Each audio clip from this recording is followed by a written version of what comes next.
Welcome in. Damn it, I had like a cough that like backed up for its gaming discourse.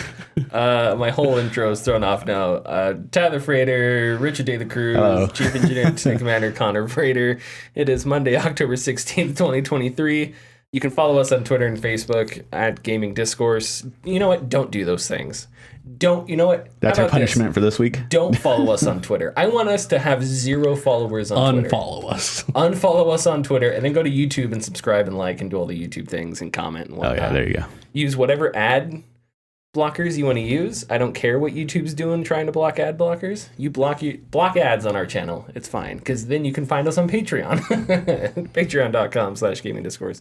You can support us for $2, $4, $7, and $10. Get your name in the video credits, early access to videos, access to our Discord server, and more stuff like that. Richard, you do a radio show, Gaming Discourse FM. This week, or the previous week, I try to watch every week. I was surprised to hear Bioshock. Yeah. A Bioshock theme song in there. And man, that game is... Very good, yeah. Bioshock is so freaking good. And the soundtrack is phenomenal. Way too many games that have horror elements but aren't exactly horror. And so I have to sift through a lot of that. So it's going to and I'll find infighting in forums because it's just like, what are the best horror games people list? You know, the usual Silent Hill, Resident Evil.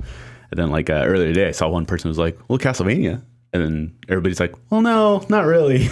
Like, It just has vampires. It has like creatures and horror, but nothing about it is scary, you know? Yeah. So I do have to like sift through weird things, and you'll find one thing like the first week I had a Donkey Kong 64 song, but that song was kind of creepy. So it's one of those things where it's a genre that I think some people define emotionally and others define like materially, right? Yeah. Like zombie. I would not describe, Baldur's Gate 3 as a horror game, but it has lots of creepy monsters and creepy settings and stuff like that in it. I haven't delved into Eldritch horror. Oh, interesting. Probably, Bloodborne's probably good. Probably good yeah, I was looking today. I grabbed an Elden Ring song, but a lot of the music is very good, but it's also fairly operatic as well, which isn't bad, but it's just sure. Okay, we will talk about the Activision Blizzard Microsoft merger in a little bit, but for now, let's talk about games. Connor, you got an Xbox One. Oh, and yours, yeah. I wasn't going to say that. I was going to say from a very generous donor. Donated Connor. A very generous, handsome John Hamm-like donor. And you're playing Starfield. Yes. So why don't you dig into that? So been playing through Starfield. My impression from when I played a little bit of the game when it released to now putting like 24 hours into a character, is the game is really heavy on style and really light on substance. A lot of it doesn't matter. The different like when you go into the shipbuilder, brand really doesn't matter. It doesn't change anything except for style. They sell. There's like 5 different manufacturers. There's only 3 styles of ships. Hope Tech and Tayo, internals are all the same. They just have slightly different exteriors. And then, color switching and slight variations on the inside. Stroud Eklund and Deimos, same thing. One thing that at first I thought was a nice feature, but then as I started to think about it, it started to dawn on me how stupid it is using local time for everything instead of universal time. Because I was on a planet that had a 60-to-1 local time to, or 60-to-1 universal to local time. So 1 hour local time was 60 hours on Earth. And I slept for 3 hours. It was 7.5 days that I was gone. Wow. What doesn't make sense to me is if we were in a star system, how I don't know. I don't understand how that ratio works. Because it's so the local time versus universal time is the local time of the revolution of the planet. Okay, so 1 day of the planet. Because unless you're talking about like orbiting a black hole, 1 hour on Earth is the same exact thing as 1 hour. Yeah, they just mean when you're orbiting the sun. They mean the revolution of the planet to go around 1 day. So the hour changes relative to the planet, which doesn't make sense to me because I don't think humans colonizing planets would want to do that. No. You would just have, instead of doing that, you would just say, no, our days are 40 hours long, or our days are 15 hours long, whatever. And that's what we do now. Like Mercury, I don't know.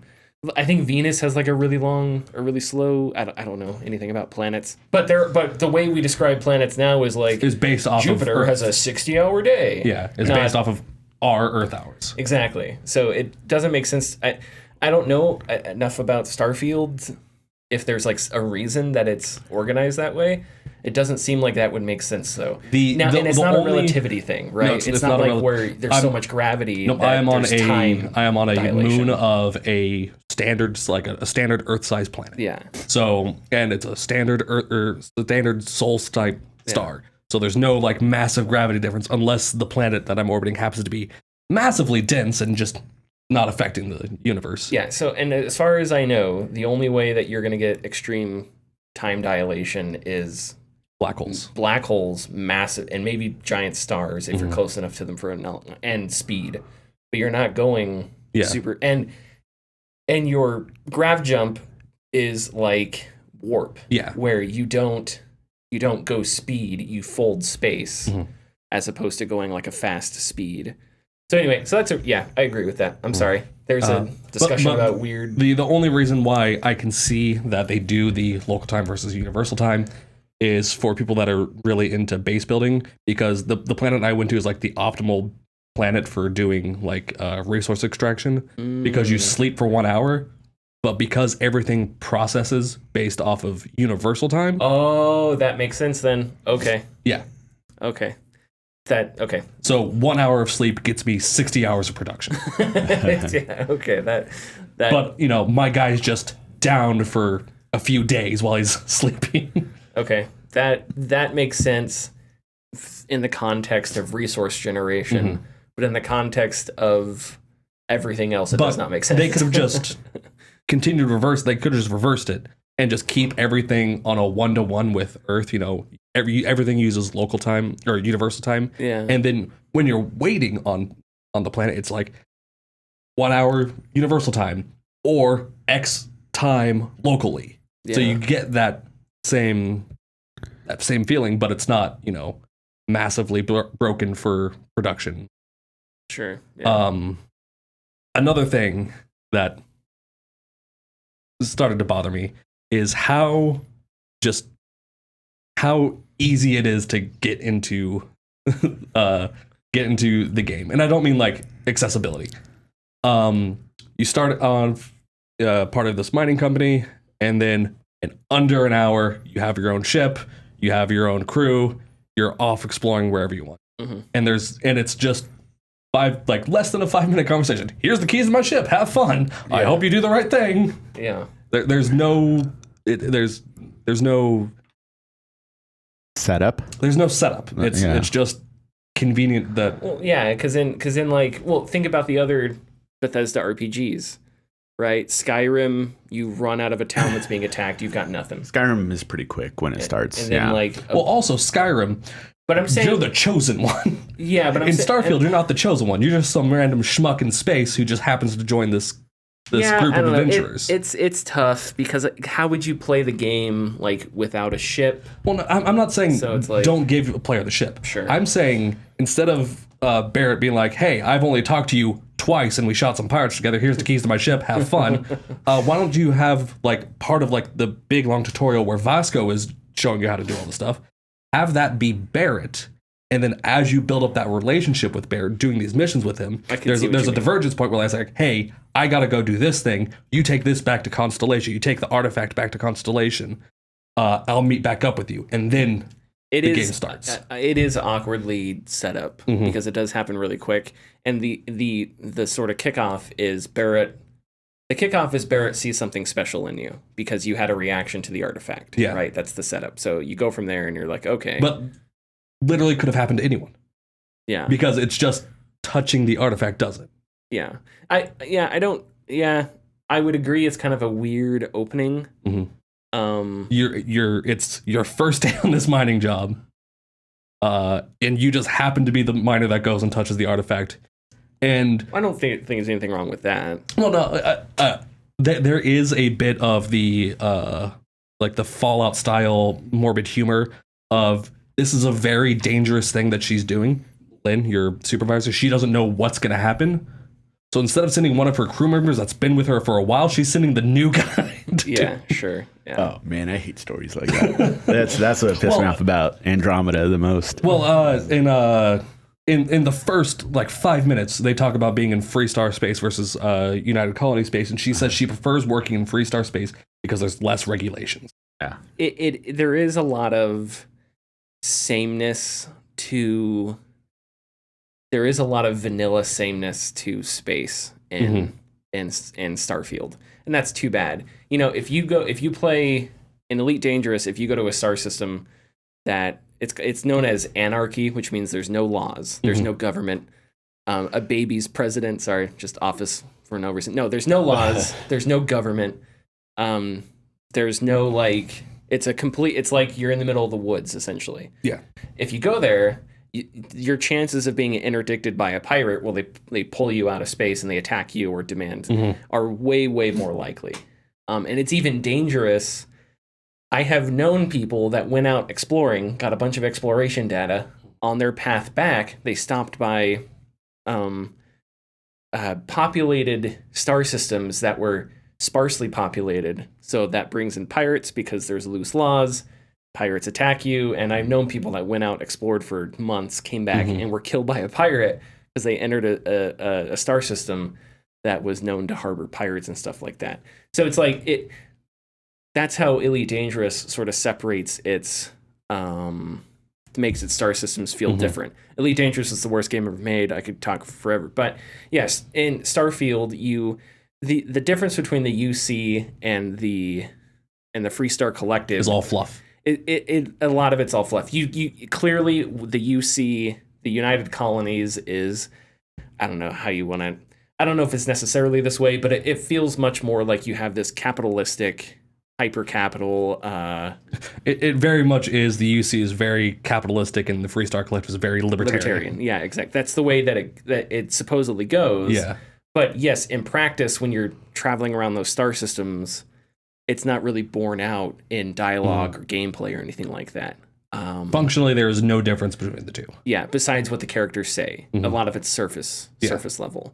And yeah, that is disappointing because it's cool to feel like in Elite Dangerous, again, there are space stations with black markets, and well, now every station may have a black market now, but the galaxy try to make it where different parts of the populated galaxy will do different things.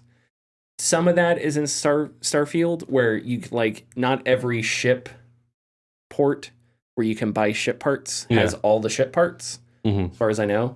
So it's like you find a new planet with a new city on it. That city's going to have ship parts that you may not have found in other places, and that's kind of neat.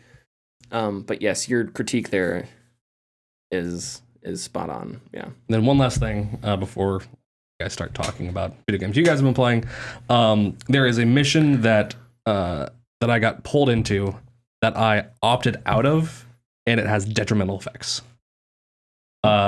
So I was pulled into an interrogation room because I had committed a single crime. Literally, I had committed one crime. I mean, usually I'll get you locked up. No, but then I get pulled into an interrogation room by this government's like spec ops psyops team. Okay. Because now they want me to infiltrate the omnipresent, monolithic pirates. It's one group of pirates that doing all of this. This one group of pirates, not independent pirates, just one group, Crimson Fleet. They want me to infiltrate them and then work against the Crimson Fleet from the inside. Okay. And I said, no, I'd rather just serve my time. And now that PsyOps, Spec Ops, Special Forces, Ultra, like high speed, low drag, full tactical, it's shoot on sight for me. Oh, wow. Really? They just kill you? If I pop into a system where they're at, it is shoot on sight. Damn. That's intense. Yeah. So it's this the minor spoiler, because I know that System. they are it's Systef, which is a part of the UC Navy. So is it the UC that attacks No, you? it is just System. Just Systef. Okay. But so if I go to any of the populated planets, I don't have to worry about it. But if I go to any other planet, there is a chance that I pop in there and there is system defense. And how forces. annoying is that? Very. Very? Are they pretty? Because usually it's Systef and the Crimson Fleet. And I mean, I'm not going into systems on low power because I want to be there just in case. Because I also have the wanted perk. Yeah, me too. So sometimes I'll just have mercenaries that are coming after me. So I'm not going in systems on low power so I don't get detected. So as soon as I go in, I start getting targeted by enemies. Damn. I didn't know that you can go into systems low powered to be undetected. Yeah, because if it's part of one of the tutorial missions. When you're flying towards Venus, you can go to just 2 power. Oh, that's right. That's right. Yeah. Because when you enter a system, your grav drive is fully depleted on energy. Yeah, that's right. So that's how you sneak now. into places. Yeah, because it's just like you're essentially flying on thrusters. Yeah. Essentially, so you don't have that big of a Heat signature. Yeah. Yeah, that's too bad. I'm sorry. That quest is actually really cool. It does no. I've heard from people that it's a really well written story. Yeah. How far are you past it? Oh, I flat out said no. Yeah. Oh, and this happened like hour 7 or 8. Okay, I'm sorry. Yeah. That's too bad. Okay. So yeah. Because essentially, I'm playing through it right now too. You can join the Crimson Fleet just like you can join. I just didn't want to get involved, and now I'm involved. Okay. Well, I mean, but what are you gonna? Those options are there, but well, okay. So I could either side with System Defense and fight the Crimson Fleet, and that's fine. I could side with the Crimson Fleet and fight System Defense, or do the option where I said and say, "Hey, I don't want to be a part of this. Just send me to jail. I'll do my time." A smart option, and now both sides are fighting me. Okay. And the Crimson Fleet attacks you on site? Yeah. Well, I mean, Crimson Fleet attacks everyone on site. Well, unless you're working with them. But they don't attack you on site in certain instances. Because I've been to Crimson Fleet bases where they won't attack you unless you enter the base. Well, I haven't gone to Crimson Fleet space. It's just in the other areas, and it's always on site. Yeah, I would say that is annoying that you didn't know the consequence would be.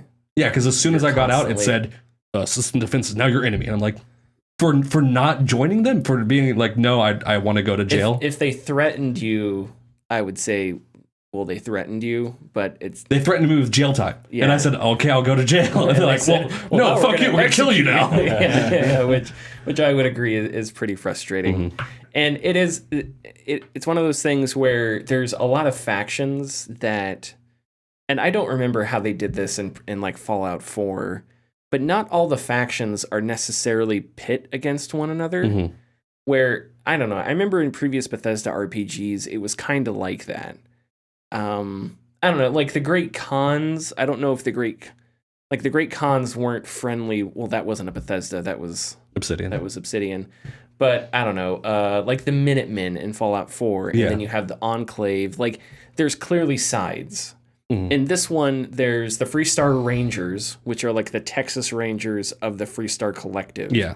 So the Collective and the UC don't like each other, but the Freestar Ranger quest line doesn't necessarily have anything to do with the UC. Yeah. And then there's the UC Vanguard, which is the Rangers. Yeah, the Rangers and the Vanguard are police and civilian military. Paramilitaries almost.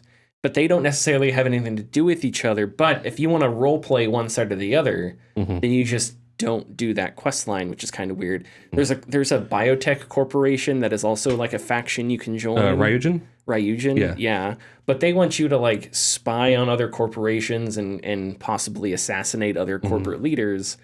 And if you're someone that's no, fuck all corporations, and you just don't do the quest line. And I guess maybe what's awkward is it felt like in previous Bethesda RPGs, you would pick one or the other side, quote unquote, and eventually it would result in the side you didn't pick. Conflict, and you would overcome that other side. Yeah. Right? But it doesn't seem like that's happening here. So it's just weird because I just have this really big quest line that I'm not even touching, partially because I'm playing a good character. but I also don't know, like, are we eventually going to take these guys out, or like what's going on? I don't know. So I guess that's kind of weird. And I said one last thing ago, but one last thing. Going into that a little bit, in my character creation, I chose like born in the United Colonies, and then I went and joined the Freestar Rangers. It has not come up one. Oh, interesting. Well, yeah, but that yeah, like talking, not even a dialogue line. Yeah, not even dialogue. Like I've talked to people, and the only times I get UC stuff is when I'm in UC space. I don't. Okay. Yeah, it's a little disappointing that it's like not brought up because I'm from the UC, but I'm working for the Rangers. Yeah, I think that critique is bigger than just Bethesda, right? Because it's, especially after Baldur's Gate 3, where it's like, what color is your left eyebrow? Light brown. +5 to charisma, and a demon attacks you every 10 hours. It's like, Jesus, like everything you do in that game matters to your character, right? Like, depending the subclass you pick, you get inspiration for certain things or not for other things, you know? So it's like so much, and you get if you pick that you were born in Baldur's Gate, you get Baldarian dialogue lines and stuff like that. So yeah, and it's the same thing with like Cyberpunk, is how much should those things that you pick at the beginning of the game, how much should those things matter? And back in the day, you picked a thing and that was it. And today, that feels old, and it feels like either don't give me the option, but if you give me the options, try to work them more into the game or whatever. I kind of agree with you there. I picked growing up on Neon, which is like the seedy Las Vegas type area. And all I've gotten is like dialogue lines and stuff like that, which is fun and interesting, but really doesn't. Yeah, lots of Starfield is very awkward. And I talked about this a few weeks ago because the main quest line is this transcendent, like, true nature of the universe, right? And all the other quest lines are very Bethesda quest lines, where it's different ideologies and there's lots of conflict. So it's weird that, like, it's like LinkedIn and Twitter kind of a thing, you know? It's like when you're following the main quest line, you're Picard, and then as soon as you step off the quest line, you go straight to being like a pirate or something weird. Yeah. And that duality is just awkward, and they just kick it under the rug. I think you had to own it one way or the other. If you're gonna write a quest about discovery and exploration and the betterment of humanity, then lean into it. Or don't make it the central quest, because it's just awkward to balance that with. But you can also join the Crimson Fleet, and to believe that there's a cutthroat pirate out there who is like, oh, but in my off time, I'm an archaeologist. Like, it's just weird to believe that. Yeah, I'm having Arthur Morgan did it. Okay, well, this isn't a Rockstar game. You can also and that's not purposefully silly, right? I know. Okay, you want to go there? No, I'm just kidding. I love being pedantic. But no, that's an interesting point. But I think Rockstar writes that differently, right? Where, like, you have this character who runs into these zany situations, Right, and he's the one that's like, this is dumb. Like, exactly. what? Okay, so there's fine. some self-awareness in that and whatnot. You could go from UC Vanguard to Freestar Rangers to Crimson Fleet to House of Ruin stuff in an hour. But the larger point is that it's contradictory, and it's odd. It's in a weird balance, because one is purely like egalitarian, and you can go down routes that aren't. That's what I'm going. Like it's you can go down further. I mean, because you could just touch every branch, you could touch every faction, do all their stuff, and you're just bouncing from one to the other with no like friction. No friction. Yeah. And I'm not sure what would happen in previous Bethesda games if you tried to like follow the quest lines of both factions at once. I don't know if there would eventually. Well, I know in Fallout 4, there is a point where a decision is made that you're locked out of other quests. Okay, so it does. In Skyrim, you pick at the very beginning, and it forces you to pick at the very beginning. Yeah, and then you're locked out. Well, then you're locked out of a character, and then you get to decide again later on. Yeah, whether or not you want to join that character or not. And then like in Oblivion, the main quest was separate from everything else. Yeah. So you could be the Archmage of the Mages Guild. You could be the master, the Battle Master of the Fighters Guild. You could be the the Gray Fox and the Hero of Kavach. Yeah, but the hero of Kavach is not necessarily like this story about... No, you're just a dude that saved the city. Exactly. Kind of. So it's easier to balance with leading the, the Dark Brotherhood. Yeah. As opposed to the Starfield's main quest line, where it is literally Starfleet, like this betterment of mankind, exploring space. And then it's like as soon as you exit the door... Well, their motto is, hey, we're going after uncharted planets. And every planet you've gone to has people, buildings, and it's been charted. Yeah. So, I'm having fun. I'm enjoying Starfield. But yeah, it definitely feels like it's just like an awkward attempt at... They didn't really know how to do it, is what it feels like. They didn't really know how to make a space game. So they just kind of copied No Man's Sky, kind of... And everything else is a Bethesda RPG, and that's basically what they did. Which is too bad. That's also a problem that Elite Dangerous has. You have these massive planets, and you land, and then like 2 minutes after you land, a spaceship flies over, and it's like, no, what are the odds that I'm on this random planet in the middle of nowhere, and a ship happens to fly over me? Like, no, there's just no way. If you spread every human out on Earth, there'd be so much room between every human that you could maybe not see. I don't know. And most of them would drown. Yes, and it would be bad. So it does kind of suck when you land on a planet and it's just like there's stuff everywhere. You land on this uncharted moon and then there's like 5 feet away from you, an abandoned mining facility. Hey, neighbor. Yeah, exactly. Okay, Richard, why don't you... Are you playing Starfield? No. Okay. I'm not playing anything. Don't play this. I have not played any of the new games. Like I think Armored Core 6 is the last newest game I played. So I've only been still doing the Honkai Genshin Cyberpunk thing. Do you know how to get a motorcycle? In Cyberpunk? Buy one. I Where? Like I don't. Depending Steal on Jackies during one of the first missions. you can get Jackies and which I declined. Oh, okay. Because I thought it was going to be the like, nah, I'm being nice, don't worry. And then, oh, here, but no, she was just like, oh, all right. And I was like, oh, fuck, well, I don't have a motorcycle, so. That's what you get for having ulterior motives. Well, I guess. But, I did all of Wakako's missions in like her area because I looked up and it was like, yeah, Wakako basically, as soon as you enter, is just like, hey, you want to buy a motorcycle? And I'm like, cool. I've never gotten that message. I still have not gotten that message. Oh, geez, after like that's annoying. And then it's like, oh yeah, this guy sells a motorcycle. You got to go to Delamain's HQ, and it's like just to the east of it. I can't find it. I don't know where it is. Oh, I'm sorry. Yeah, so that's your hiccup in Cyberpunk at the moment. I only want it because I want to glitch something and get a gun. So. What gun are you trying to get? I don't know. It's like a tier 4 gun. You're just trying to glitch through something with a motorcycle? Yeah, because I want to get it. Oh, okay. Although I that's the one thing that I don't really understand about Cyberpunk is the tier system.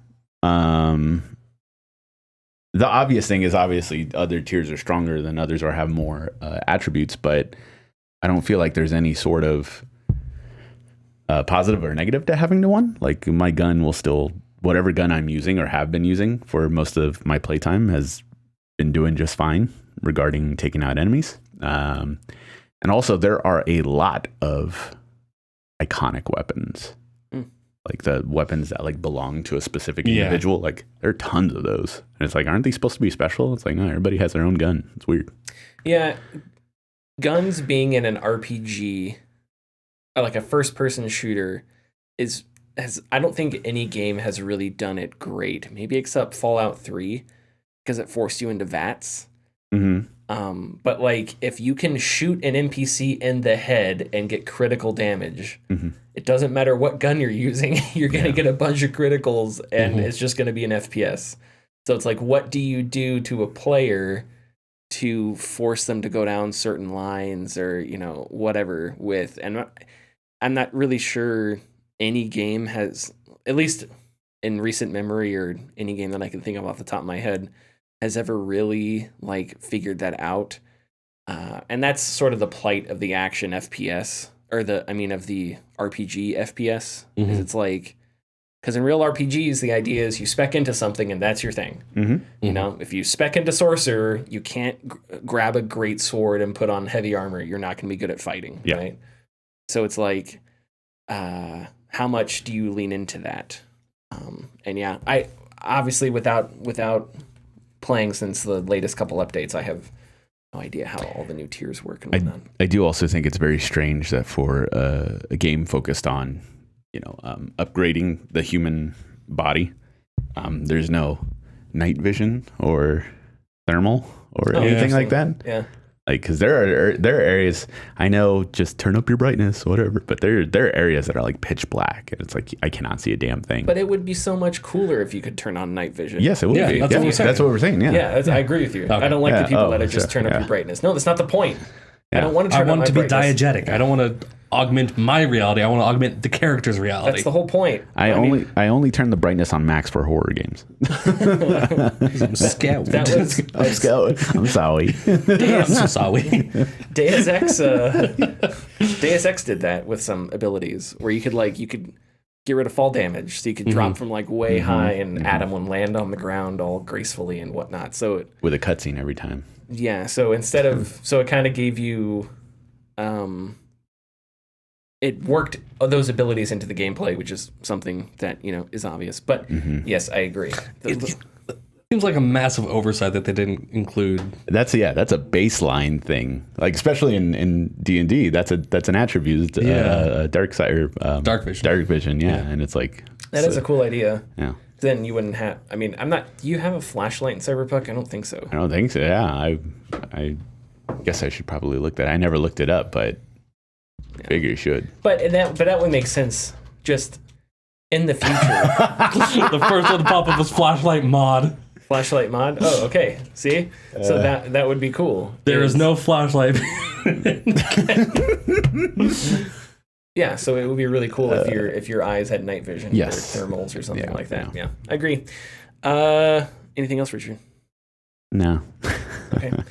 Real quick, I know we're pushing time here, but you know what? It's our show, so whatever. 2.5 hour show. Let's go. Let's do it. 3 hour. We're doing Peter 24-hour show. Jackson's The Gaming Discourse. Let's go. So extended edition. I finished both the Witness and the Lighthouse, and enjoyed, which is the 2 DLC chapters for Alan Wake. I enjoyed them very much. I'm not a fan of Alan Wake's combat. I don't think it's aged well. I think it's tedious. I didn't think it was that great. Turned it down to easy. I enjoyed it much more. The enemies are much easier to kill. It's much easier to run away. You don't have to worry about it as much. But man, there is a moment in The Signal, which is the first DLC, where Alan so at the end of the game, minor spoilers, I guess, for Alan Wake. Well, if you haven't played Alan Wake, spoiling the ending. He gets stuck in the dark place, right? And like Twin Peaks and other stories like this, it is both heavy on metaphor, but it also wants to set like rules, right, for the world. So Alan frees Alice, his wife, from the dark place, but he himself is now trapped inside. And while in there, and while he's going through the town, there's lots of metaphor about creativity and exploitation and anxiety and burnout and all kinds of stuff like that. It's a very tortured artist trope. Not that it's good or bad, but in The Signal, Alan starts to regain some of his sanity, but his like mind is split in 2. And the person that he's fighting with is his like evil half, I guess. But his evil half only appears on TV screens. I don't know if you remember this. Yes. But at the very end of The Signal, it's really creepy because you have this final confrontation with one of the TV screens that the insane Alan Wake is on. Mr. Scratch. And I forget the actor's name that plays Alan Wake. The scream that he lets out when he starts to talk about how he's losing his mind and it won't stop is terrifying. And then it cuts to white, and then you wake up and it's the next one. Matthew Porretta. just a phenomenal piece of voice of acting at the end of the signal. I'm really excited for Alan Wake 2 next week, I think. Yes. Next Friday. Spider-Man this week and Alan Wake next week. I am extremely excited. RoboCop at the end of the month. For Alan Wake 2. He was Will Scarlet in Robin Hood Men in Tights. Really? Yeah. I just clicked on his IMDb page. I did not know that. That's the Mel Brooks one. Yeah. Interesting. He's in Starfield too. Yeah. Mooch and Marco Grazzani. Don't know. And Dr. Darling. Yeah. Forgot about that. Oh, yeah, that's right. Yeah. God, he was so good as Dr. And Darling. local pedestrian in Red Dead 2. There you go. But yeah, I'm really excited for Alan Wake 2, but the signal and the writer were both very good. And I guess maybe the main takeaway from the writer is that when Alan is taken by the dark place, he sort of loses his mind. Mm-hmm.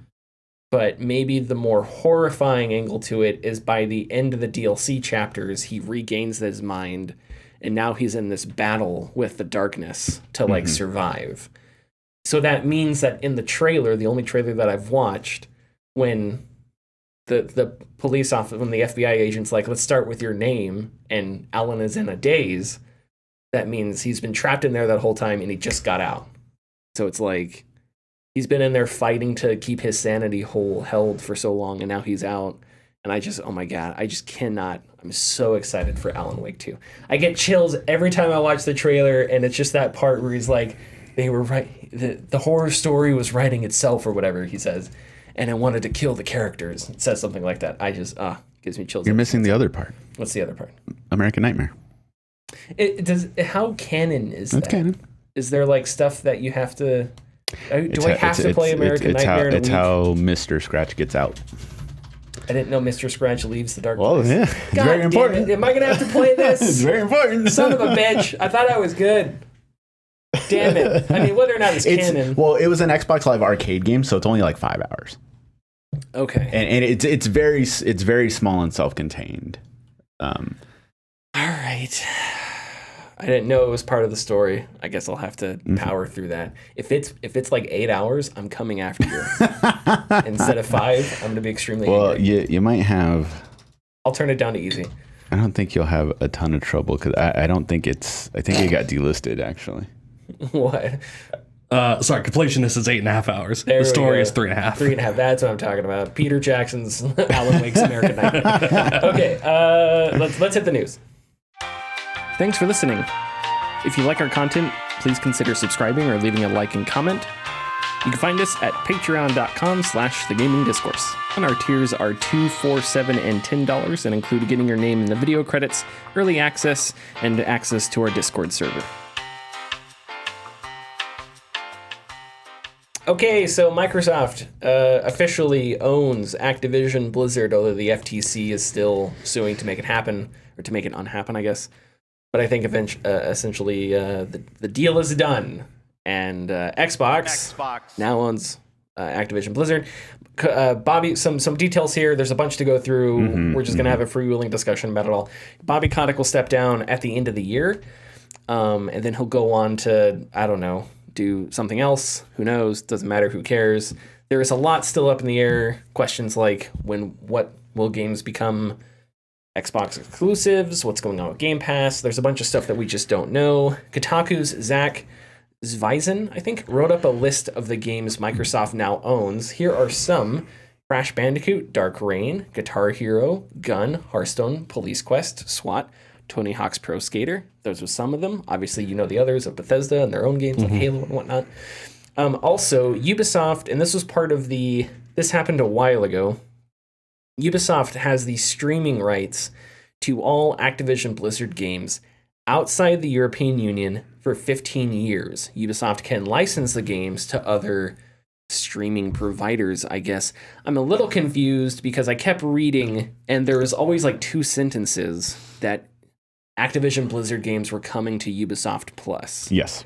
So I didn't understand if that meant you could stream them through Ubisoft Plus or you could literally download and play them on Ubisoft Plus.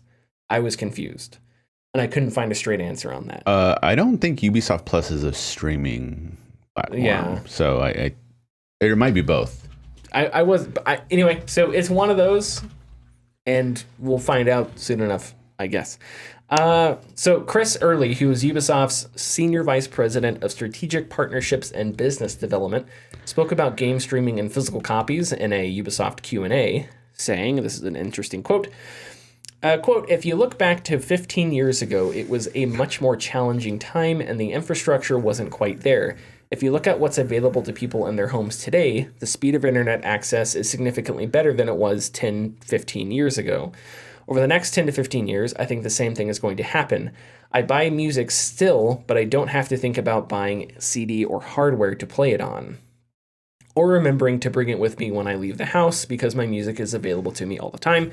We're already seeing a significant increase in the digital share of purchases, and people trust that their games are going to be available to them without absolutely requiring physical media to play it. Some people will always want to own the physical disc. Do I think physical sales might get lower over time? Sure, but it will. But will it ever completely go away? I don't think so." End quote. Okay, so there's a bunch going on here. That quote's interesting. There's the purchase. To tack on to his quote, physical sales will never die. Never. How can you be so confident? Because vinyl and cassettes still sell. And it really never has. The only physical media that has ever died is media that has just plain and simply failed. Like 8-track. Like 8-track's one, Betamax, Laserdisc, Mini Disc is another one, and HD DVDs. CDs still sell. Yeah, CDs still sell. Yeah. We'll get into that later. But yeah, no, I really don't think physical. Despite some of the tidbits I have later, I don't think physical media will ever go away. Will it either. dip? Yes. I agree with what the Will Ubisoft it become VP closer is to saying. a collector's market? Closer, but it won't be fully a collector's market. But yeah, they'll never die out just because physical properties of like art always has some attachment to people. Okay. And this is proven by we have fully digital music now, but people will still buy physical things. Yeah. And another thing to look at, although this is kind of an offshoot, not video games that we're talking about, but K-pop music, particularly in Japanese music, physical media is still gigantic over there because they present their physical media in kind of a celebratory type way. Mm-hmm. And it's, you don't just get the CD, you get a photo book with it, you get collectibles with it, you get lots of really neat things in this special package. So it may not go away, it just may be presented differently in the future to make it more attractive to another chunk of audiences. I think maybe the interesting question is if there's always been a market for records, right? Vinyl. What companies held up that market, and is the AAA games industry willing to do the same kinds of math and finance and put in the same money that the companies that have held up vinyl for so long? Well, it's the record labels that are propping up vinyl. Okay, that's the question: is the games industry willing to do the same kind of? Because we've already, because Alan Wake 2 is not going to have a physical edition, which I would love to buy. Last week I was thinking, you know what? I think I'm going to go into a game store and pick up Alan Wake, and then I was like, oh yeah, it doesn't have a physical edition. This has been mirrored in the music industry. Vinyl started to be replaced by cassette started to be replaced by CDs, and the two started being produced less. And then the collector market started to boom because there was they weren't being produced, and then newer material was now put on vinyl, and people still buy the newer material. Yeah. DVD still to this day sells more than Blu-ray, technically. Oh, really? Yeah, there are stats out there that DVD is still used more than Blu-ray. Oh, okay. Strangely enough. I would assume that's because on the whole, DVDs are going to be often cheaper. They are cheaper, yes. Yeah. And they do you just need the movie, you know, and although HD is pretty, 4K is pretty, there are more than enough people who can't tell the difference or don't care, you know, one of the two. Yeah. But if the label or if the publishers for games don't want to make these physical games, someone else will step up to the plate to do it. And whether that be limited run, super rare games, strictly limited games. There's already 3 I named off the top of my head that are a year ago, earlier in the year or a year ago, Persona 3 Portable and Persona 4 Golden came out for Switch, PS4, Xbox One. No physical release. They just announced the Switch version physical release, or all the versions physical release from limited run, because someone will do it. So then the question, because that could happen, but then the market that you're talking, because like limited run is not we're going to put out, 10,000 copies of Spider-Man 2 in this market. We're going to make this thing that's a collector's item. They have different versions. Could they break in? I think that's an interesting point. Could you have a third party like that says, hey, we usually do this.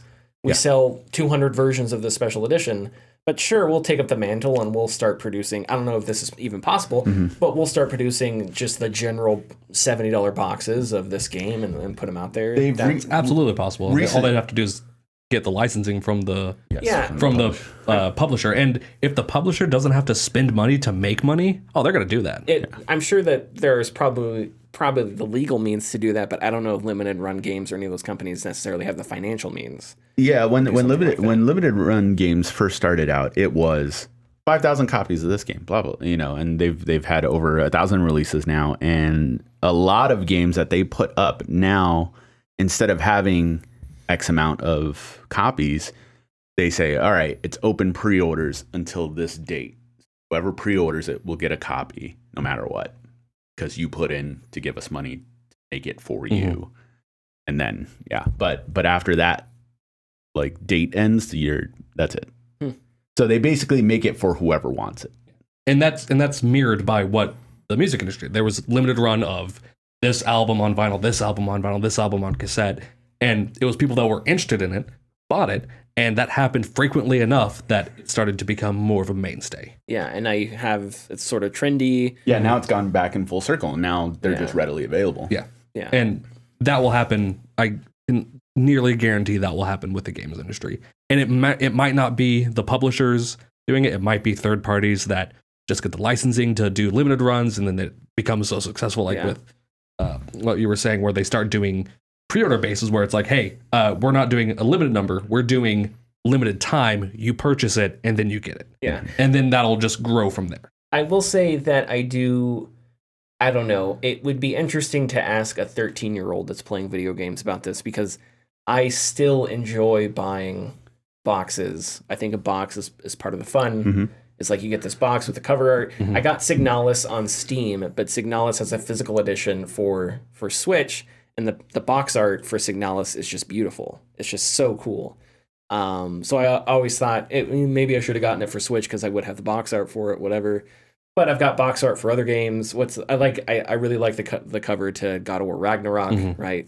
Kratos and Atreus in their like snow garb is really cool. So yeah, and it's the same kind of thing with vinyl. You get the big, vinyl box slip thing, and you get to put it on the record player, and it looks cool and all that. So, well, I tend to agree with you guys. I don't think it's ever going to go away. I do have questions about how the economics behind that will play out. It would be really fascinating to look into the companies that held up vinyl for years and then do a compare and contrast and say, how could the games industry replicate this? Not necessarily how could they plan on doing it, but how could it just evolve? And if it were to go this way, what could it happen? Could it happen? And could it be like a limited run games or something like that steps in and does something like that? That would be interesting. The other thing that I totally disagree with in this, because we're talking about this quote, is games are not music. I know it's easy to compare. Stop it. Yeah. Stop comparing game streaming to other types of streaming. Let me tell you, I am streaming Starfield. God damn, is it annoying. Oh, I didn't know you were streaming it. Well, that's the only way you can play it on Xbox One. Oh, I didn't know that. It's a series game. It's not an Xbox One game. Okay, that's interesting, because I remember when you asked to borrow, I was like, sure. I was like, can you? I didn't know it came out for the Xbox One. You text me that, and I texted you. You could stream it through. Oh, really? Yeah. Oh, okay. I'm sorry. Anyway, I definitely read all my brother's texts. I'm sorry. It's fine. I understand. No, but yeah, it's so annoying. What's annoying about it? Well, it every like 20, 25, 30 minutes, it buffers. And I don't mean like I wait for a second while it buffers. It just goes fuzzy and then like a scan, the screen clears back up. Oh Cool. man, I would hate that. I couldn't play that. I couldn't do that every half hour or so. Maybe more than a half hour. Okay. But the largest annoyance, and I thought we would have figured this part out by now with like World of Warcraft releasing its like big updates and everything, is there's been a couple times now where I've launched Starfield to play it, and I was put into a queue. Yeah. What? Yeah, you're put Yes. into a queue. Yep. I did not know that. Mhm. Oh, that's hellscape stuff right there. Mhm. Damn. Sometimes it's not long, but sometimes it's sitting there. I had no idea. I haven't had to wait more than like at max 10 minutes. Oh, but still, launching a game and having to wait to play a Yes. single player game 10 minutes? Mhm. That's an atrocity. And then, of course, Yeah. you do get latency. Yes, yeah, that's There have probably been the worst times thing. where I launched the game, I got into it, and I went to walk, and there was a noticeable delay between me pushing forward and my character started walking. And I'm like, all right, turning off the Xbox. Good lord. You have buried the lead. I had no idea. And then occasionally, because, network isn't 100% stable all the time, Yeah. I'll get a pop-up saying, trying to reconnect. This is America, so But anyway, yeah. So there's evidence there that streaming games is not streaming music. Stop comparing it. Yeah. Stop. And, Stop. and one thing that so music annoying. will always have better for streaming than any other medium is, one, music files are a lot smaller, so you Yes, can 'cause they're cache just them audio. on Yeah. you can cache them on a device, Yeah. and it makes it easier to stream it because you have some of the data there already. Mm-hmm.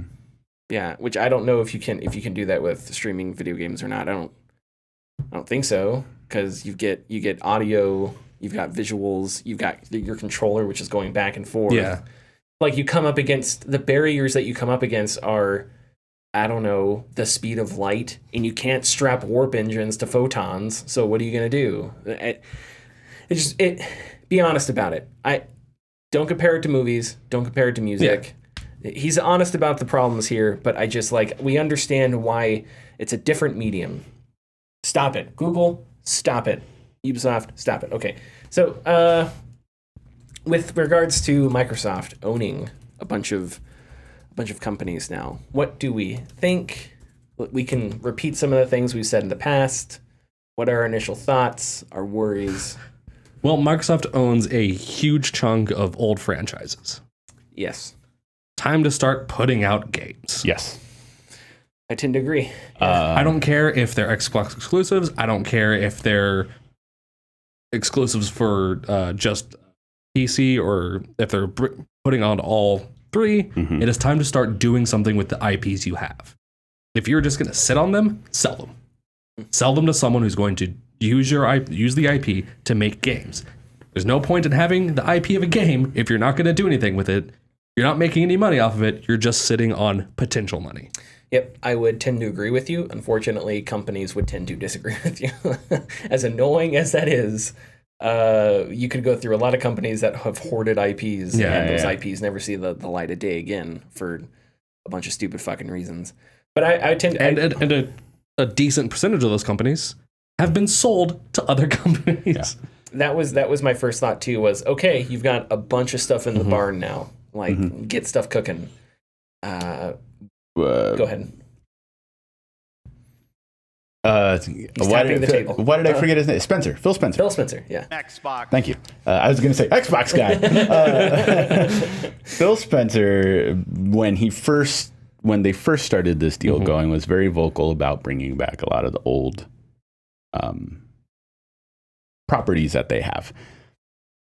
This is wishful thinking, but now that this deal is done, what I would like to see them do is, for a short amount of time, maybe 2-3 years, rest on their laurels when it comes to Call of Duty and keep Warzone 2.0 sailing. Yeah. Maybe release a new Call of Duty that's just, and I know it'll piss people off, that's just multiplayer only, just like a like a piecemeal multiplayer only, or just like a piecemeal zombies mode? Because I know a lot of people have just wanted a zombies campaign, like absolutely. And what you do is there are 3 studios off the top of my head that were so good that Activision bought up and stuck them only to make Call of Duty games. That's Raven Software, High Moon Studios, and Infinity Ward. Infinity Ward was the one who makes the Call of Duty, but also you got Sledgehammer Games. You got Toys for Bob is gone now. No, they're still around. I think so. They're probably making another Crash or Spyro, whatever. Beanox made several very good Spider-Man games. Then the license is gone, so now they have those Vivendi games or Radical Entertainment. I have no idea at the top of my head. Anyways, you have a lot of properties that need some love and that have a ton of potential. Like Singularity have potential. Spyro still has potential. Tenchu is potential. True Crime. Oh my God, True Crime. Like that became Sleeping Dogs, and people have been begging for if they released a new Sleeping Dogs. Yeah, Sleeping Dogs was supposed to be True Crime 3, but they changed the name to Sleeping Dogs. What else? Phantasmagoria. Like, I'd love to see another Phantasmagoria or Gabriel Knight. The old ones were really fun. Tim Curry doing a Southern accent is awesome. But yeah, I think they've gotten a golden goose. Yeah, proverbially, and I think they really should take advantage of it. Whether it's in some instances, I think quantity over quality can be better. Yes. Well, I would rather have the Star Wars environment of the early 2000s than the Star Wars environment of the 2015 to 2019. It's something that I can point, like, if I look at GameCube and PlayStation 2, to me, the GameCube was a terrible console all around. Its games and it didn't have any games. It only had Nintendo games. It had Mario games, it had Zelda. Those games were phenomenal. They are phenomenal. So you have the quality right there. But if I look at the library for PS2, how many games can I name off PS2 that may not be as quality as Mario, but I have more memories with those? Yeah. I think that is something that they should take advantage of. And I hope that they do with however many studios that Activision owns themselves that they never took advantage of. Yeah. Because they stuck them on Call of Duty. Yeah. I will say that it is, I don't know, this is, I guess, toxic somehow maybe, but it does bother me that some of the promotional pictures had Candy Crush up there with like the Master Chief. It's like, please stop it. Like, one of those games exists for like complete brain off enjoyment. The other one used to be a really cool sci-fi adventure that was innovative and fun and had original characters until it completely face planted for a decade. This idea that, like, I don't know, it just bothers me a bit. Like, understand these two different things. I don't care if this is pretentious, because it's true. But now Halo is closer to Candy Crush than it's ever been before, because they both exist just to sell bullshit microtransactions, and that's the only thing. I guess one thing you've got so you're gonna survive. Microsoft, if they didn't get King, everybody was gonna starve and die at Microsoft. Now they can go buy bread because they got King, so they don't have to worry about starving and dying up in Seattle. Okay, so you've got King, you've got Call of Duty. Does that open up creative? What kind of creative leeways do you get from that? Microsoft was, to their credit, was already pretty lenient when it comes to allowing autonomy for their creatives. Especially if we use Darkfall, the vampire game, as an example. Redfall, there we go. Especially if we use that as an example, right? So does that mean that Halo could get... What can we do with Halo? Halo doesn't need to be a free-to-play game anymore, because you have Call of Duty. And I understand it's not like somebody buys a skin in Call of Duty and that money goes directly to Microsoft's bank accounts. I understand that it's nuanced and complicated and it's not as simple as that. But you have these huge cash cows that you just purchased. I like your idea. Just let the Call of Duty keep being a cash cow, whatever. Candy Crush, the people that play Candy Crush the most likely have no idea Microsoft bought Activision Blizzard. I don't mean to be pretentious. I just think that's the market. It's a casual mobile game. I don't think most of those people are, salivating over the news like we are. So you can that keeps going as is. Who cares? So it's like, what can you not only do new things with these IPs you have? Can you take these IPs in directions that aren't so closely tied to monetization? I think that's an interesting case. I have no idea what Game Pass is going to look like in a year or so. Might be more expensive. We're going to get Candy Crush on Xbox One. We're going to get Candy Crush on the Xbox 360. Oh boy. I don't know. I don't know. It'll make money. It'll make money. There's guys out there still using their 360s, baby. So I don't know what Game Pass is going to look at. I had some other notes here. Yeah, I kind of already said everything that I wrote down. Good riddance, Kotick. Fuck off. But I am not a fan of this merger. I don't like it. But this is the world we live in now. So, okay, how can we make the best of this, I guess? And the guy at the helm of Xbox is the only executive that I think has any sincere interest in the creative side of game development. Yves Guillemot could give a shit. Strauss Zelnick couldn't give a shit. Bobby Kotick couldn't give a shit, and he's going to be out of the industry. All those guys, all those jabronis couldn't give a shit. I think Phil Spencer's the only guy, thank you, that has some kind of sincerity there. I think it has been interesting to see how much Xbox has had to... It feels like Xbox has had an uphill battle in a sense, because you had Redfall, bad. Starfield was the first big release. So all you've had is bad news for the last couple of years, right? Halo Infinite, it released, it was good for a bit, and then it sort of tumbled. So a lot of the Xbox news was, what are you doing, Xbox? What are you doing? So they finally reached this plateau. Do something good with it. Don't just let a lot of these franchises die. I don't know how many studios they have. I know a lot of studios are still working on games. So obviously they can't pick up a gajillion projects and whatnot. But yeah. And it's probably naive to sit here and think maybe something good will happen, because with corporate mergers like these, they absolutely never do. So yeah. But I think that's all. But I guess it comes down to that. It comes down to the thing we want to see happen the most is games. Start cranking games out. Redfall was the unofficial. Redfall was spring training, and Starfield was like first pitch of the season. Yeah. So now we're in a new world, and it's time for Xbox to figure out what's going on. And I'm sure they've been working on it to figure out what's going on with Perfect Dark, right? Yeah. Which we know has been in development hell. To figure out what's going on with the next Elder Scrolls and how they're going to roll that out. I think to figure out the future of Halo is really important. I don't know if Halo is self-sustaining, if it's been important, but it feels like 343 has just been in a 10-year long struggle, right? Floundering. Developers have left. Joseph Staten came back. The single player is now not a priority anymore. It looked like they were going to do single player stuff. They're not doing single player stuff anymore, as far as I know. I don't follow Halo news to the T all the time. But yeah, reprioritize, get those games working, and who knows? Fast track some HD remasters. There's to fill the gaps, until you come out with the next big game. What would be the next big game for Xbox?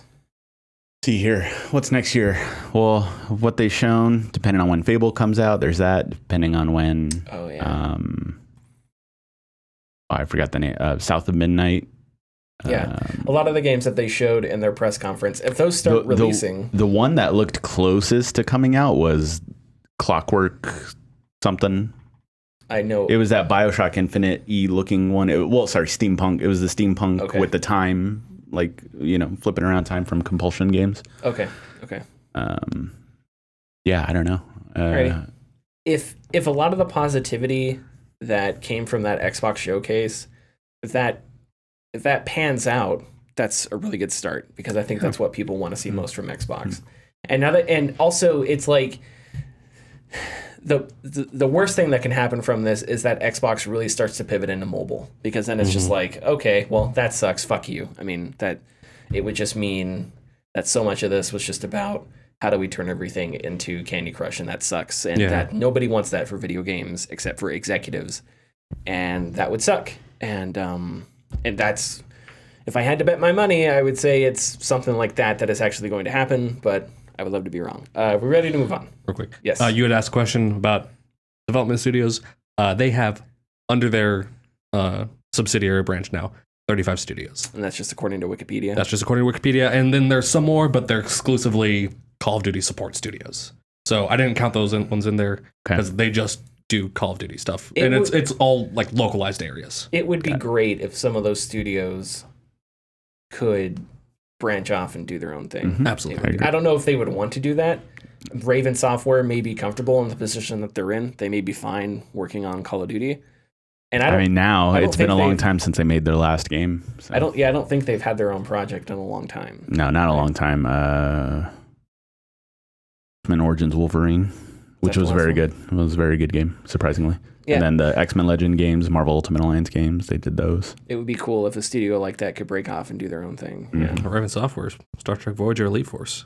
What was it? That's the PS2 Raven one, right? Software. Yeah. Star Trek Voyager Elite Force. Yeah. I remember that. I think they made the PC one too. It's the first-person shooter one. Yeah. That that's a strange Star Trek game, but I did play that when I was a kid. Okay, all right, let's move on. CD Projekt Red used an AI to, with the family's permission, replicate an actor who died. This was first reported by Jason Schreier. I don't know how to pronounce the name, so I apologize. I'll do my best here. Milogust Rizchek, I think, Rizchek, who played Victor Vector in Cyberpunk 2077, died in 2021. Apparently, Rizchek was a famous actor in Poland, a famous voice actor. CD Projekt Red thought about replacing him for Phantom Liberty, and instead of replacing him, re-recording his lines in the base game as well, CD Projekt Red eventually decided against this, and with the support of Reschek's family, used a voice cloning software called Respeecher, which is a Ukrainian-based company, to alter the voice of a different voice actor to sound like Reschek. So they had a voice actor record his lines and then used AI to change it up to make it sound like Reschek. Okay, so what do we think about this? Because we haven't really talked about AI a whole lot. We haven't. I guess if you want to branch out into that more general, you can. But I think there's a lot. I generally have one angle when it comes to AI. I don't particularly like it, or at least I don't like the way it's being used. Mm-hmm. I think there's difference here. When I see a cover of like Freddie Mercury doing like a modern song, it's like, this is dumb. Like, stop like, this is terrible. Please don't do this. Especially when it's really good, because I've heard some really good stuff that's uncanny. But I think that when you have an actor who passes away, if you ask their family, there's two different outcomes. One, the family could be malicious in some ways. Like, yeah, sure, whatever. Like, pawn them off, because I know, it's not the same. But Prince's family did the same thing. Like, oh, really? I didn't know that. Well, not like maliciously, but like he never wanted his music on Spotify. Like, yeah. Okay. Because he wants to. But as soon as he died, all over. But there are some actors who, I don't know about this actor who passed away, but there are some actors who that is what they do to support their family. Sure. Once that pillar is gone, maybe that person, I don't know because I'm not them, but maybe that person wouldn't mind having this happen to at least support their family for a little longer or whatnot. If it's a supplemental thing used in conjunction with permission from the family, or like a small thing just to kind of supplement it, it's, not my business, whatever, like contract was with them. I didn't even know. But of course I haven't played the DLC, so. Yeah. I'm in the same camp as you. I'm extremely skeptical of AI. I hate the term AI artist. I think it's bullshit. It's contradiction. But I think in this case, this has to do with somebody passing away, unfortunately. And so I think this situation is like different. We had the discussion before the show of a similar thing, and they bring it up, and Jason Schreier brings it up in the story too, of like CGI versions of Carrie Fisher, right? Right. Or Harold Ramis in Ghostbusters Afterlife, which was just it's just a weird thing to see him on screen. And I don't know about that. I don't know if the family like approved that, but there is just something that is like initially uncomfortable with using someone's appearance after they died to like garner some sort of moment in a movie or some kind of product. That makes me uncomfortable. Right. Because you're commercializing their appearance and they're not here to say anything about it. Yeah. In this case, I think this is different. It's because this role, Victor Vector, who is a cool character, is not it. Victor Vector and Harold Ramis in Ghostbusters are not in the same. That's not the same case. That's not an asymmetric. That's an asymmetric study, right? Because on one hand, you have a cool minor character in a game, and on the other hand, you have this massive movie director, writer, actor. Yeah, a third of the movie. Who was a third of the cast, or the fourth of the cast. Fourth of the cast. So I think those cases are different. But yeah, so in this case, I don't think it's necessarily bad. I don't know if this is something I would want to happen all the time. You know, like moving forward, I don't know if. I don't know, like, I remember when I saw Grand Moff Tarkin at the end of Rogue One. When I first saw it, I was like, oh, okay, because you just see him for a second.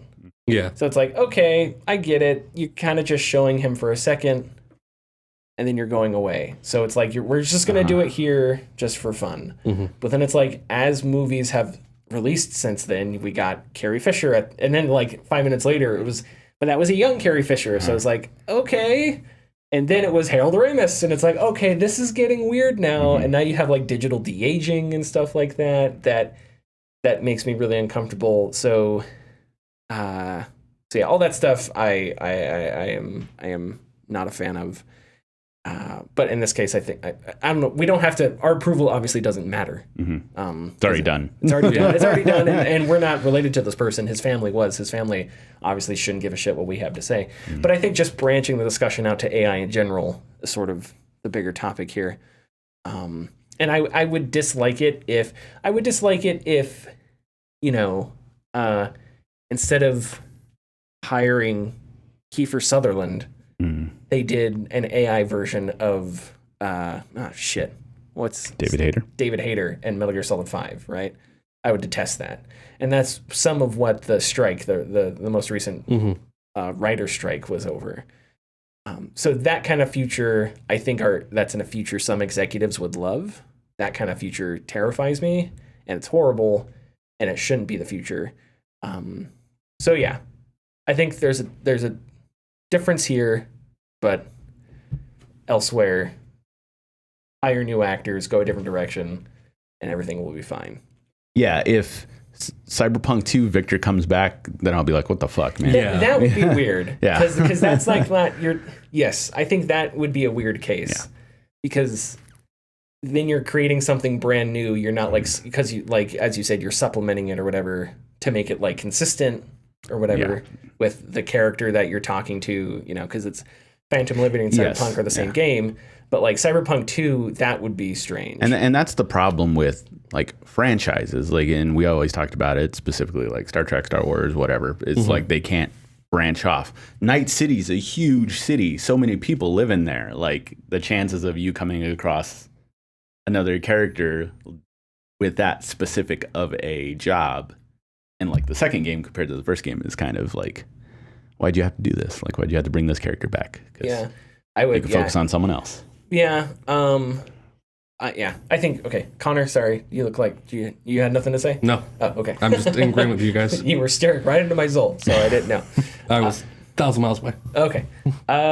You were lagging. Connor is here streaming through xCloud, and he was waiting for his mind to buffer before Connor could continue with Happens every 30, 45 minutes.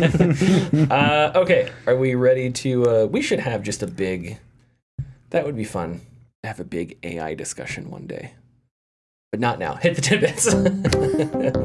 What if I told you, in this world, there are bits, and there are tids, and Richard is the only man who can put them together into tidbits. It was a digital they basically like they made him de-aged him, young. right? Yeah. I just thought it was weird. It's just it's okay. Hire a different actor. They're a different thing. Like I actually quite enjoyed Michael Douglas being de-aged in Ant-Man, the second one. Oh, okay. Like in the early 80s, I thought that was actually really cool. But yeah, I guess there are, I don't know. There are. So we're having that AI discussion now? I guess so. That's not, I guess they may use AI for that. But there are certain cases where I'm like okay with it. Like real quick, I don't know. I just don't like the idea that here's the thing. If it's like, hey, let's do this real quick, so that in this scene, like in The Irishman, where they digitally de-age Robert De Niro, even though he looks old when he's supposed to be young anyway. Yeah. Like that's fine because it's better than like putting on a ton of makeup, you know. So, but like 20 years from now, I don't want to see Sean Connery as James Bond again. You're not trying to deceive me, I guess. Mm-hmm. And I don't know. What's the tidbits? What are the tidbits? I started saying my name. Cool. I'm very mindful to have them now. This is very quick, not as cool as the Game Gear story we had a couple years ago, but Circana reports that 11 years after launch, someone has bought a brand new Wii U console. We don't know where it was, but retailers, particular retailers, get their stock from Nintendo, Microsoft, whatever, and at a certain point, if they haven't sold through on like clearances or whatever, they're usually supposed to either send them back or do something else with them. I can't remember what it said, but in the case of like a really small business, maybe they never got that memo, or maybe they didn't care enough to like be like, hey, can we have that back? Yeah. So someone sold a brand new Wii U. I would absolutely love to just have an hour-long conversation with the person that bought the Wii U. Like, what's going on?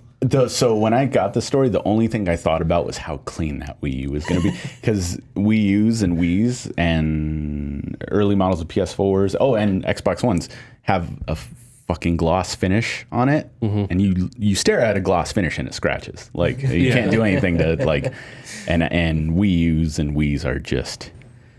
all god awful looking because they crusty. Because they're owned by children, crusty, scratches all scuffed, over. Old and cold, full of mold, and deactivated. You can't go online with them anymore. Anyways, used goods. Sorry. Best Buy is ending the sales of Blu-rays and 4K physical media. According to an official statement from Best Buy, the change will give the retailer, quote, more space and opportunity to bring customers new and innovative tech. To state the obvious, the way we watch movies and TV shows is much different today than it was decades ago, a spokesperson from Best Buy said. It's all buzzwords, though, because we don't know exactly what this new and innovative tech is. Like, what is it? Yeah. Smart washers. Yeah, smart washer, right, yeah. They got to make room for new washer dryers at the I don't know if they're going to use more room for appliances or whatever. This change is set to happen in early 2024. On the other side of the retail world, Limited Run Games CEO Josh Fairhurst took to Twitter to state that, in response to this story, that he has heard rumblings that Walmart will be getting rid of physical Xbox games from their stores starting in 2024 as well. Interesting. He doesn't have a source, but also I don't think he really has to because he's the CEO of a very large, all eyes on, So that one does surprise me a little bit. Yeah. Mm-hmm. Because I feel like Microsoft, I don't know, we had that story Chris Dring wrote about, what's that? What's the British retailer? Not Tecmo. Tesco. I was like, it's not Tecmo.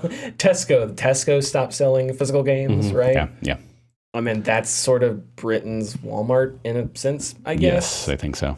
But I don't know if the market is necessarily the same thing because I always see deals. Like Target has yearly has all kinds of deals on physical games and stuff like that. Mm-hmm. So that's interesting that Walmart would do it.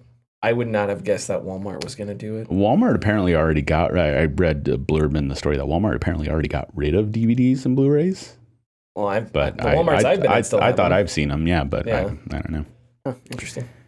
Alien Blackout is being delisted from stores on October 31st. Alien Blackout was released on mobile platforms back in 2019.